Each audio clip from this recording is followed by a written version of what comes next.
This week's episode is brought to you by D23 Magazine. Be sure to check out the latest issue covering the 1964-65 New York World's Fair, the Muppets, and so much more. Visit d23.com for more details. Communicore Weekly. Wanna get geeky? Bob around boats and five-legged goats. Communicore Weekly. You might get some freaky. Waiting all week. I'm sure you already know this. Greatest online show. Welcome to season 3. Hello and welcome to Communicore Weekly, the greatest online show and home of the world's first pair of independently born identical twins. I'm George. And I'm Jeff. And I don't want to say anything, but where do you think they got that idea of doing a World's Fair issue from? I'm pretty sure it's from us. Of course, it didn't show up until we did. Of course. I mean, we started talking about it. It makes perfect sense. It does. But what makes even more perfect sense is the fact that there's photos floating around the internet now of us with Kristen Bell. Yes, there are. That was a fun time. Yeah, it was. The bow tie was a little awkward at first. Well, you got to look dapper when you're hanging out with her. That's true. And the girl can sing. Yes, she can. And she can act. Yeah. And she's gorgeous. Can she dance? Yes. Okay, can she bake cookies? I'm sure she can bake cookies. She also cries about sloths. Because I saw her once on the Ellen Show and she was crying when there was a sloth at her house because she thought it was so adorable. Okay. No? Not a fun fact that you cared to know? No, that's okay. That's okay. I'm just thinking Kristen Bell Weekly. We could change the show tune if you want. We could do it. I'm okay with that. We should probably finish this episode first, but then the next one we'll change the tune. Okay. I'll call the Communicore Weekly Orchestra and get them working. Well, I guess we got to call them the Kristen Bell Weekly Orchestra. It's time for Disney History.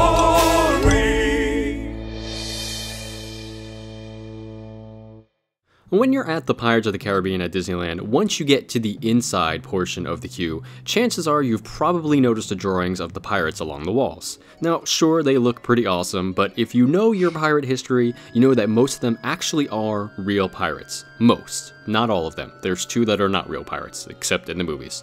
But the rest are all real. So today, we're actually going to do a little different history in a way. We'll do an actual history segment, but it's still related to Disney history, so we know a little bit more piratey history. But be warned though, it's going to get kind of bloody in here. What? Well, you didn't tell me about. Not literally, George. Oh, okay. Figuratively. Okay, good. Vocally, because we're going to say it. Well, that's okay. We have the blood sound effects. Anyway, the first drawing on the right-hand side, just as you enter the queue, is actually 2 women hanging out together. Now, you may think that there were no female pirates, but you'd be wrong. These 2 are the only 2 women to be convicted of piracy in the Caribbean. The first one is Anne Bonny, who lived from March 8th, 1700 to about April 25th, 1782. Anne started her life of crime when she was 13 by stabbing a servant girl. After that, she married small-time pirate James Bonny, but shortly moved to the Bahamas after that to have an affair with another pirate named John Calico Jack Rackham. James wanted her flogged for adultery, but she and Calico Jack escaped to become successful pirates. She later made friends with Mary Read, and they continued on their pirate lifestyle until they were captured in October 1720. Anne left jail under unknown circumstances and died at the age of 82 in 1782. And my question is, what's a small-time pirate? I don't know what a small-time pirate is. But, speaking of Mary Read, that's the other woman in the drawing that George was talking about. Now, we don't know when she was born, but she died in 1721. Now, when Mary was young, her mother began to dress her as a boy after the death of her brother in order to continue receiving financial support from the grandmother, which is a little weird. So Mary continued to dress as a man well after the fact she moved out of the house and when she got her first job on a ship. And it was there that she fell in love with a Flemish soldier and married him. And she dressed as a woman for the first time. However, shortly after they got married, he actually passed away and she went back to the sea in men's clothing. And then one time she was out on the sea and her ship was taken over by the pirate Calico Jack and Anne Bonny, and she decided to join their crew. So the trio terrorized the Caribbean until they were captured in 1720 and they were sent to prison. And unfortunately, Mary died in that prison in 1721. Yeah, Pirates of the Caribbean sounds so much better than Terrorists of the Caribbean. Yes, much, much better. Totally different. Well, okay, moving on. Sir Francis Verney lived from 1584 until 1615, and he was the product of a famous and powerful British family. Always pictured as the perfect country gentleman by his neighbors, they were shocked when he got into an inheritance dispute with his family and decided to make some drastic changes. He left his wife and estate and turned Turk. He moved to Morocco and converted to Islam. He plied the Barbary coast with great success and was captured and died penniless in Sicily after 2 years.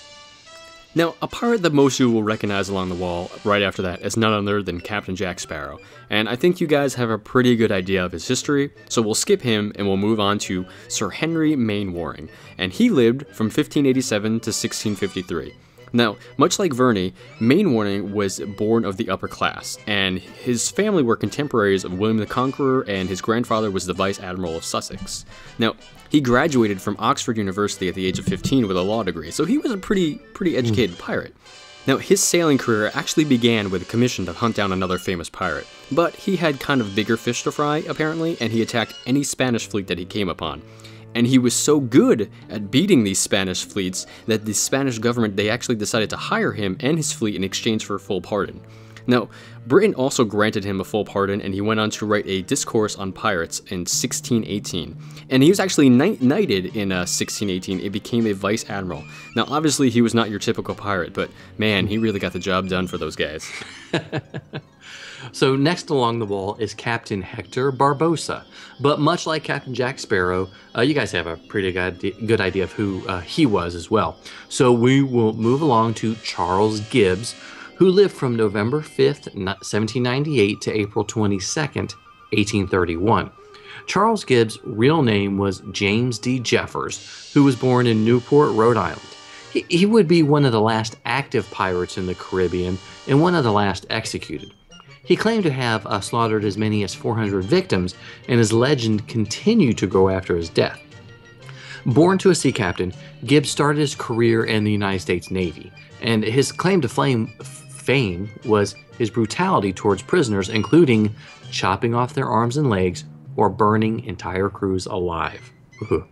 He was captured in Long Island and executed on Ellis Island in 1831.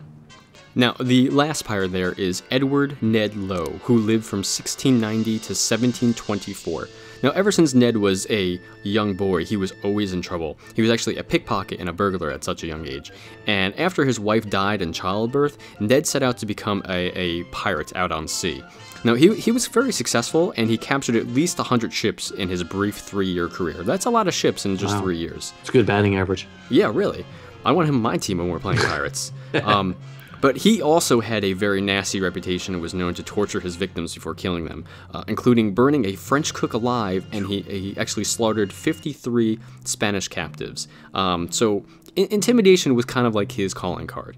He was inevitably hanged in Martinique in 1724.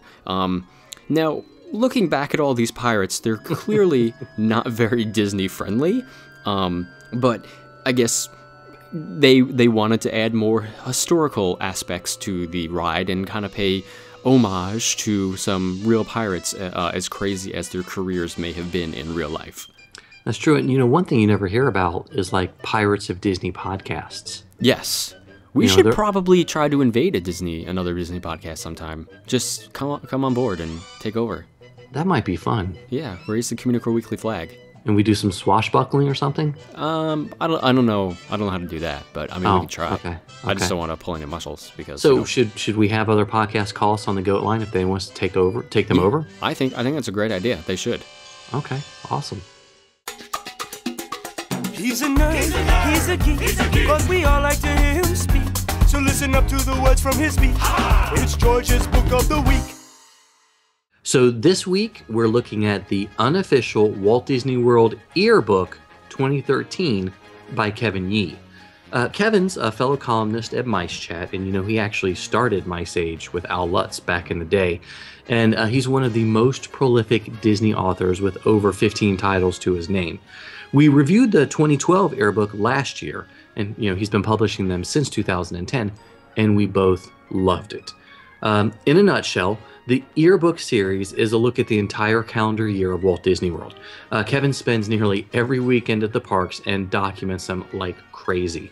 The format has changed over the years in order to make it more economical to print and purchase, but the Earbook series is still an amazing look at what happened over the past year. As expected, it's a month-by-month look at the parks. Kevin documents the openings, closings, and changes. Sometimes it's as simple as a kiosk opening or, a stage show closing. Kevin details each week of the Limited Time Magic 2, which I thought was really neat. Oh, did it bust out? No. I mean, I'm just so sorry that he had to pay attention to all the Limited Time Magic stuff. I thought maybe the mic had stopped and you're like, yay, this section's over. We don't want to shortchange Kevin. So yeah, he does look at the whole thing about Limited Magic, and so at least there's a historical record of it. The book is really short on text, which isn't a problem, and each page has many photos, and some of them have as many as 10 pictures per page. Sometimes they're kind of small, but it really suits the feel of the book and the intent behind it. He repeats a section from earlier called We Remember, and it's a look at something that may have closed a few years ago and was replaced by something new. It's really a great way for Kevin to use his incredible backlog of photos and his innate knowledge of the Walt Disney World parks. Kevin even covers the closing of Cap'n Jack's and reproduces the closing menu. And honestly, I'm not sure where else we'll find this information in the next 15 to 20 years. The last few sections are snapshots of the parks and resorts. Kevin shares the ticket prices and the room rates. He even picks out one day, Saturday, June 15th, and gives the operating hours of each park, each attraction, when they were open, each restaurant as well. And there are finally 6 pages dedicated to the Food and Wine Festival, with each food option available at each booth and the price. And of course, I'm a librarian, and Kevin included an index so you can quickly find an attraction or an event. And I know, Jeff, you had a copy of the book as well. Yeah. You were just saying, he's including stuff that, like, again, in 15, 20 years, I'm sure for some reason you and I will have a question about something and there'll be nowhere else for us to look. And then we'll go, oh, we can look in the Earbook to find it. So to me, these are really cool little yearbooks, essentially, of the park every year, and a nice little snapshot of them, because I guarantee you we'll be using this information somewhere in the future, and I'm really glad that Kevin is cataloging all this stuff for nerds like us to find later on. Oh, yeah, and it's a tough job. I mean, every weekend in the parks. Oh, I know how you feel, Kevin. I know just how you feel. Oh, that's right. I forgot you're out in Disneyland. So yep. Well, we both loved it. We both recommend it. It's something that it's going to sit on our shelves for years. So if you can pick up a copy, do grab it. I think you'll enjoy it. It's called the Unofficial Walt Disney World Earbook 2013 by Kevin Yee.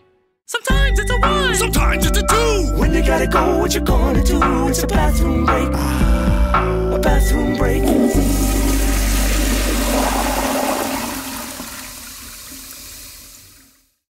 So for this week, we were going to talk about a new set of restrooms. Well, new for me. They've been around for a while. And these are the new restrooms by the American Adventure in Epcot. And I was very excited to try them out for the first time. And it was pretty cool because they had the Dyson Airblades in them. Is that why you were so excited about them? It was so excited. It was something totally Have you ever different. used them before? Yeah. The Dyson Airblades? Yeah. But it was fun to use it at Disney Park. Okay, fair enough. So anyway, I had to pull out my 2013 Earbook by Kevin Yee, and Kevin states that the patriotic potties, the newest magical bathrooms, provided some needed relief to the World Showcase area on September 18th.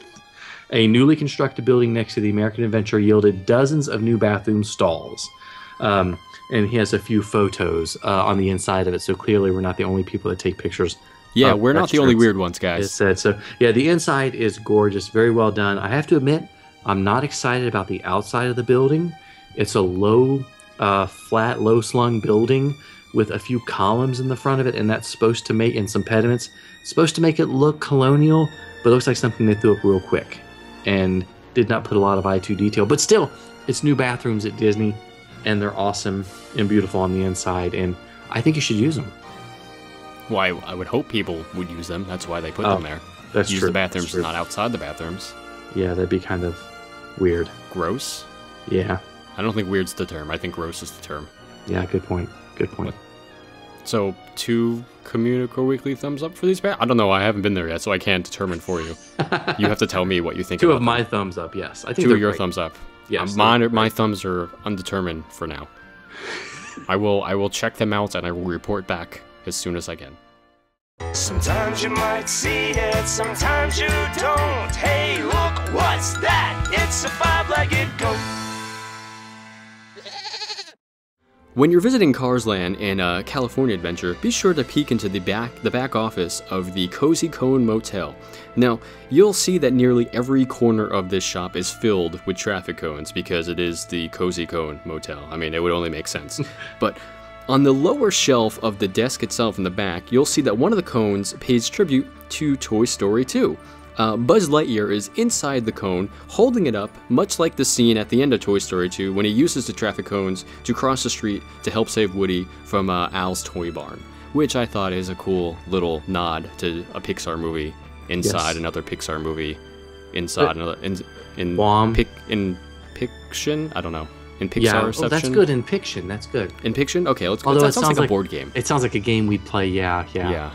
Where it just wouldn't work out too well. We'll have to make up a game like that then, using that name, because I do like In Piction. In Piction? It could just be pictures of us with Kristen Bell, and... Oh, okay. You know, You'll find no argument for me, sir. That's ridiculous. Right. That's right. We've got to get the scientists working on the new Kristen Bell Weekly. Okay. I'm on that. Got to get them working on it. Next week, kids. Wow. Stay tuned. Time travel. Stay tuned. New and exciting stuff. So...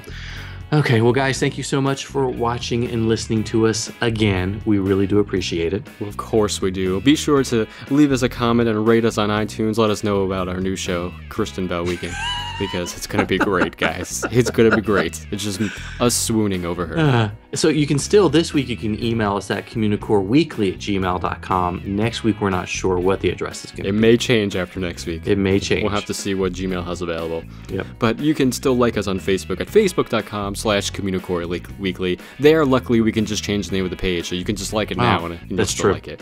Yeah, that's a good idea. And you can follow us on Twitter and Instagram. I'm at ImagineNerding. He's at Jeff Heimbuck, and she's at I'm Kristen Bell. That's right, she is at I'm Kristen Bell. I love it with just one extended advertisement for her life in general. Well, you know, when you do the goat line, they should mention how much they love Kristen Bell on the They should. You can call the Communicore Weekly goat line. We're going to call it the Kristen line soon. You can call it at 424-785-4628. Yeah, we can't call it the Bell line because that might get sued by a company. Yeah, we don't want to get sued. We don't have money for that, guys. Yeah.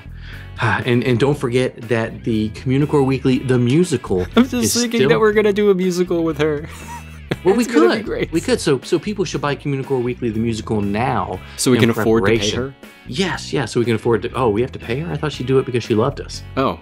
Well, that's the much better of the two options if we had to pick one, but we should be prepared just in case. Okay. Well, anyway, so go to Amazon, CD Baby, iTunes, download a copy of the musical. I'm serious. You're going to love it. It's like an extended version of the show with a lot more music and a lot more laughs. Because we all know there's never any laughs on the show as it is, so... No, well... Whatever your expectations are, you can put them a little higher. Just slightly, so... Okay, well, for Jeff Heimbuck, I'm George Taylor. And for George Taylor, I'm Jeff Heimbuck.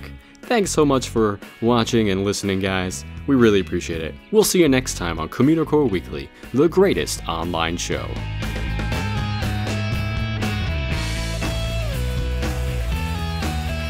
Sauce.